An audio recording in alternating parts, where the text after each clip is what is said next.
মাঝে রাজা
সেনাপতি সন্দেহে মহারাজ, আর বাসা জন্মে জয় পিতা, যদিও বা মই পাণ্ডব বংশধর বীর অভিমন্যুর পুত্র বিষ্ণুরাত পরীক্ষিত আজি সমগ্র ভারতর এক সত্যি রজা।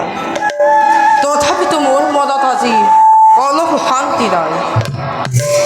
ধর্মপরায়ণ পিতামহ পাণ্ডৱসকল স্বৰ্গলৈ গমন কৰাৰ পাছৰে পৰা মোৰ মন একেবাৰে চঞ্চল হৈ পৰিছে আৰু দিনক দিনে মোৰ ৰাজ্যত মংগল দেখি মোৰ মন একেবাৰে অস্থিৰ হৈ পৰিছে। মহারাজ, তার বাবে আপনি কোনো চিন্তা নকৰিব। আপুনি সমগ্ৰ ভাৰতৰ এক সত্যি ৰজা। আপুনি যদি এনেদৰে ভাগি পৰে শত্ৰুৱে বিদ্ৰোহ কৰিবলৈ সুবিধা পাব। গতিকে মহাৰাজ, ধৈৰ্য ধৰি প্ৰজাৰ সুখ শান্তিৰ বাবে চিন্তা কৰক।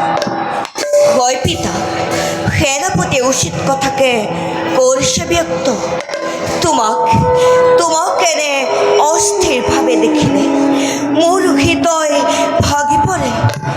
পিতা, তোমাৰ আদৰ্শ সংস্কাৰ শিৰগত কৰি জীৱনৰ শিক্ষা লভিছো। এতিয়া তুমি যদি এনেদৰে ভাগি পৰা মই নিজকে কেনেদৰে প্ৰৱৰ্তিম পিতা? তোমালোকৰ কথা অৱশ্যেই সঁচা, কিন্তু বাহ্য কালৰ পৰাই যে মোৰ মনত অলপ শান্তি নাই। মোৰ আজন্ম কালতেই মোৰ পিতৃবিয়োগ হোৱাত পিতামহসকলৰ লালন পালনতেই ডাঙৰ দীঘল হ'ল। এতিয়া সেই পিতামহসকলৰ বিয়োগত মই কেনেকৈ শান্তিৰে থাকোঁ? মহাৰাজ, জন্মৰ লগতে মৃত্যু এক চিৰ সত্য জীৱন। আপুনি গুণী জ্ঞানী সৰ্বসম্পন্ন ৰজা। ভাবি চাওক মহাৰাজ, প্ৰজাৰ সুখটোকেই ৰজাৰ সুখ। গতিকে ধৈৰ্য ধৰি প্ৰজাৰ সুখ শান্তিৰ বাবে চিন্তা কৰক। পিতা, সকলোবোৰ ভগৱানৰ পদত। আমি মাথো কাৰণেহে তেওঁৱেই সকলো কৰিছে পালন। পিতা, তুমি কোনো দুখ নকৰিবা। চিৰসত্য এইটো তোমাৰ বচন বাচা। আমি কাৰণ হ'লেও আমাৰ কৰ্তব্যবোৰ সহজ পথেৰে কৰি যাব লাগিব।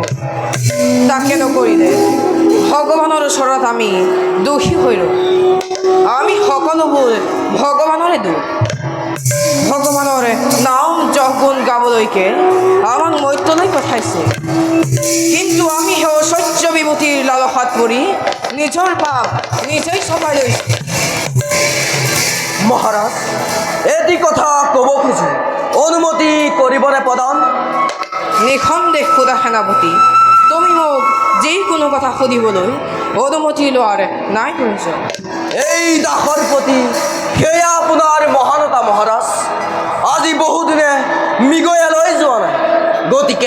মৃগয়ালৈ যোৱাৰ প্ৰবল ইচ্ছা কৰিছে।